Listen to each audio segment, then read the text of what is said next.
Svitlana, you are back from the World Junior Chess Championship 2023 in Mexico. It was your first time in Mexico, I assume? It was my first time in Mexico City, and it was my second time in Mexico as a country. Huh. Yeah. And it's over, and the tournament was so-so. Yeah. But at the start, it was starting out good, and Mhm. by the end, it didn't end as well. So I didn't play well in the last couple of games, and the tournament itself was a bit difficult to balance with my university, and I actually struggled a lot in the openings against some more experienced opponents. But on Ah, a positive note, in one of the few games that my preparation did work, that's the one I want to show today and explain it a little bit. perfect. I'm super curious. I'm happy to have you back, and let's roll. You were white here. Yeah, I was playing as white, and it was one of those few times when, in this tournament, when the opening preparation actually did work, and I did guess it right. Okay. Yeah, this is always it's a little bit of a gamble sometimes, I assume. Also, well, yeah, some people know. Right, and there's a lot of the junior players nowadays. They are just monsters at openings. Yeah, that's what I heard. I heard the all the young ones are studying like crazy. Yeah, if you're young and if you're watching this, you know what to do. Okay. Oh, this is my favorite opening. There we go. Yeah, so it started out with the Italian, Hmm. and we've had one lesson on how to play the slow Italian, so the one with the D3 lines. Exactly. Watch it if you haven't done so yet. And So these ones, we already have seen it, we mhm. know what to do. It would be positions like these. They happen a lot in the Spanish opening as well.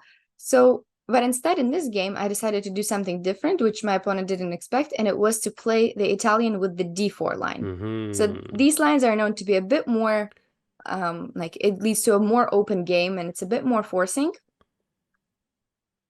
Yeah, I've seen something similar to in the Rui Lopez, I think. So they capture, and here I played this move e5 instead of recapturing back. Mm-hmm. So, recapturing back would also be popular. This is one of those lines where white can sacrifice the e4 pawn, but then immediately get it back with some tactics with bishop f7. And, at the end of all of this, it ends up being something equal. Mm-hmm. And it's a forced line that just gets to the end.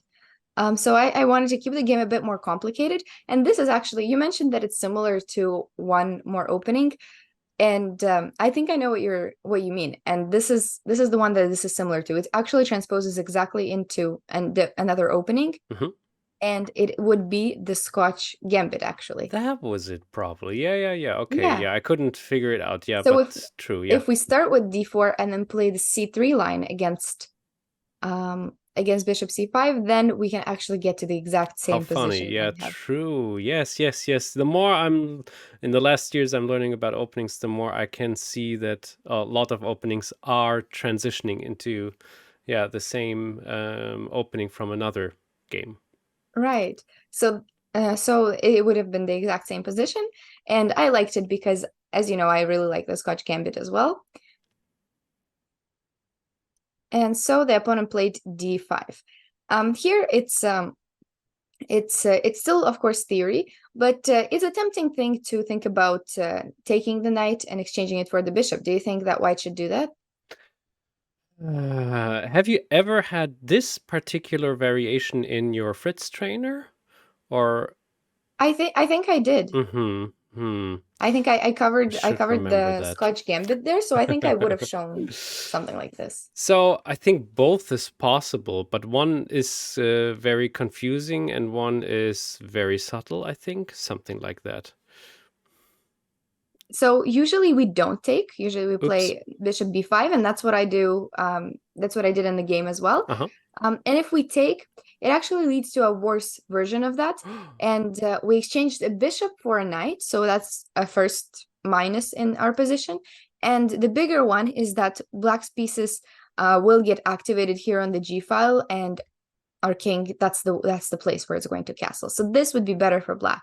So that's something to keep in mind and to not make that exchange, but instead to keep the bishop and let the knight decide where it wants to go. Interesting. Okay. So the game continued. I took back the pawn. It wasn't really a sacrifice. And here I played knight. I covered with the knight. It's a bit more popular to do it with the bishop, but this was my idea of the preparation for it, so that the opponent doesn't know, or at least is not as familiar with these positions. And here we are kind of coming out of the opening slowly, and I want to do the regular, what are some of our ideas for both colors, for both white and black? And that gives you kind of a head start into the middle game to start thinking into the right direction. What do you think are the main ones for white and for black? So now it is time to release the Kraken on c1. It's the bishop on c1, so I guess we can just take on e4. And maybe there are some moves like knight to g5 to take back on e4 again. Something like that. Also to get in the swing in the queen to h5 maybe. On another note, maybe we can, since the king is out of the pin, maybe white can pull the bishop back to d3. Something like that. And I think black's idea might be to, at one point, advance the f-pawn. Also get the bishop out to g4 to pin the other knight. And get maybe, if f-pawn won't be moved, the rook to e8. Just some stabilizing moves, yeah. Okay, well, you got the black's plan pretty much perfectly. Bishop g4 is right. And the f-pawn also. Either f5 or f6 are both really good plans in this position, and black can choose between either one of them. They're a bit different, but they do have these similar ideas, as you mentioned. And for white, it's actually black to move right now, so we cannot really do the exchange immediately. Yeah. But if it was, then maybe we could have taken on c6, taken on e4, and then tried to maybe win the pawn on e4.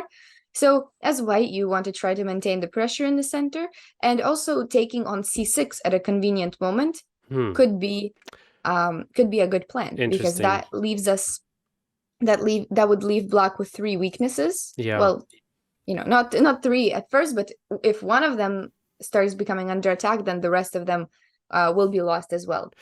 Yes. Okay. I think, yeah, I considered this too, and I think how you're explaining it truly makes more sense to maybe exchange the bishop, because it just takes time to pull back with it. I'm just looking at the black king attack again, as always. Yeah, no, but don't worry, I did do a black king attack in the rest of the game. Okay, so that's good. so that's why I'm showing it. So now that we have the plans, you can see how the game unfolded and how similar it was to the plans that we mentioned. Okay. As black, I guess it's a big moment to decide really what to do. If they started with the f-pawn plan right away, there's actually some tactics to take into account with the queen on b3 and attacking both things. It gets complicated, and here we could even have some lines with d5, so we're threatening to take this knight and then take this bishop, and it does get complicated. White is a bit better here, and I knew this line, and I thought that maybe the opponent would hesitate to play this f6, because then you need to really consider this queen coming out, and it's unpleasant for the king if you haven't analyzed this position before. So, but can I ask? I need to ask a little in between questions. Sorry, but instead of moving the pawn to d4, why? Okay, now I see it. Thank you. That was all. I thought, like, why can't you just take on c6 immediately? But of course, then e takes f3, right? Oh no, or is this like this? That isn't working. So, but you just take back on c6. And then in the next move, you can take on f3. Okay, good. Yeah, this is it gives away a little bit of an advantage for white, I think. It's still playable probably, but yeah. Then we have a double pawn. The king is not that secure. No. It's actually not very good for white. Sorry. Okay, just wanted to quickly check on that. Yeah, and this is what I very recently learned from Leon Mendonça, whom I am showing you a new show very soon. You at home, don't worry, it will come in one of the next 2 weeks, where he is just analyzing and analyzing and analyzing a lot of games and looking at variations all the time to learn how to analyze and all of this. So that's what I just basically did in my head on the board right now. Okay, enough of that. Let's continue. Sorry. No, exactly. So in the actual game, my opponent took on d2, and we made a trade. They could have, of course, also made a different trade. So they played bishop to g4 here, but it was also possible to make this trade again. But I was actually pretty happy with this position, because at the end of something like this, we can once again analyze this position and think that here white's knight is a lot better than the opponent's bishop. And it's a rather close position, and that's how we can analyze that. It was really a better trade for the white side than it was from the black side to go into this type of middle game. And so instead, my opponent doesn't do that, and we keep playing with the two.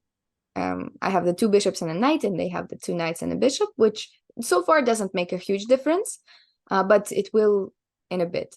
So at this point, I already had about like 40 minutes more than my opponent, which is very rare, and it hasn't happened to me a lot this tournament. But it's always a pleasant thing to do. It's always a pleasant thing to have and that usually comes from opening knowledge, right? I always promote opening knowledge, and that's something that I sometimes lack myself compared to some junior players, but it really does help in terms of knowing the middle game plans, having extra time on the clock, and it just ends up setting up a tone for the game for the type of game that you want, and not for the type of game that your opponent kind of wants. Valuable lesson, yeah. So for sure. My opponent played knight to e7. So I guess just trying to avoid that knight exchange, which we talked about, and which is sometimes favorable for white. So now I played h3 just to get the bishop out of there. The bishop came back to d7. I guess the opponent was scared of me playing g4 if they moved back to h5. This was my next question. And yeah, okay. Would you have played g4? Yeah, I would. Do you think we should trade the bishops or move back? No, now we're moving back. Now our bishop pair can cause some havoc, I think. Exactly. So you've also said this bishop d3 move before, and that's exactly what I did now. So now the opponent finally goes for the f5 play, so pushing the pawn and solidifying the knight on e4. And in these positions, in this line of the Italian or the Scotch gambit, the pawn almost always gets taken. Whenever there's some f6 or f5, we almost always take it. It depends of course, it will depend on the situation, but usually we do. And in exchange for the taking that pawn, we actually get a really strong e5 square. So that's a very common idea in this opening to remember and to keep in mind every time the opponent pushes the f pawn. And then our knight can really come in the center and just be on the best possible square for it. So now the key tactical moments in the game start to happen. How would you continue as white? Okay, so that is, well, I wonder how effective my queen would be on h5 now, and I don't see it being that effective. I have to make a couple of more moves to be able to make that happen, I think. Well, okay, so here's my idea. Maybe I would push forward the king pawns and attack. It looks as if there's so many pieces in the middle, and we can advance maybe, and I mean g4 would be a nice option, in my opinion. That's exactly what I did here. So okay. G4, nice. That's the first step, moving away the bishop. So now we have the diagonal nicely like we wanted. Now I played f3, so pushing away the knight from that diagonal too. Oh, that's interesting, and yeah. The knight doesn't have that many spots. It has to go back to d6. And every like move that I made in this part of the game, it's like it has a really clear threat. So first the bishop, then the knight, then the next target was the rook. To once again Yes, only has to get out. one square left. Very And nice. what's the next one? It's The next something you've been trying. You've been trying to attack it for so long. Is it h7? That cannot be. Yeah. Really? Yeah. Wow. Okay, ladies and gentlemen, please stop Not this yet. video. But what? I mean, there's a lot of good moves. It's not that big of a deal, but it's just Okay, to so make another piece join. the threat. So it would be queen to c2. Exactly. Okay, good. We're not sacrificing the bishop yet. Sorry. Not yet. Not yet. And now everybody can stop the video and try to think about what they would do. You pre-moved it. I pre-moved it the second it happened. How funny. Yeah, so we have to take it. It has to work. There's no other way. The bishop or the knight? Yeah, that's the other question, but I think I would take with the bishop. I think it's more potent. That's what I did. Bishop takes. And so my opponent didn't recapture, but if they did, the idea here is to take back with the knight. Yeah. And we are really going to start playing against the spin. And we even sacrificed a piece for only the 2 pawns, so it's not even that big of a sacrifice. You know, it wasn't anything huge, and we actually can get it back. Even if black defends really well all the pieces, it would still not be possible to defend everything, because we can make our rook join, and both of these pieces will be under attack. And no matter how black defends, we can even take here and play queen g6 and win the piece back easily. Perfect. And at least a piece, and then even try for the checkmate. So once this knight gets here, it is really not possible to save that pin really well. And it is already lost for black at this point, after this pawn avalanche and all of the pieces just looking at the king. Whoa. The opponent kept the game going for a bit. I'll just show a next couple of moves where I decided to not really rush. I took the 2 pawns, then I made the rook join. So the patient. rest of the pieces... Wow. Sorry, something... Some update. Okay, we're good. So I decided not to rush and bring the rest of the pieces into the game. Doubled the rooks on the e-file, and eventually... that looks so brutal, all of this. And eventually traded the 2 rooks for the queen. Yeah.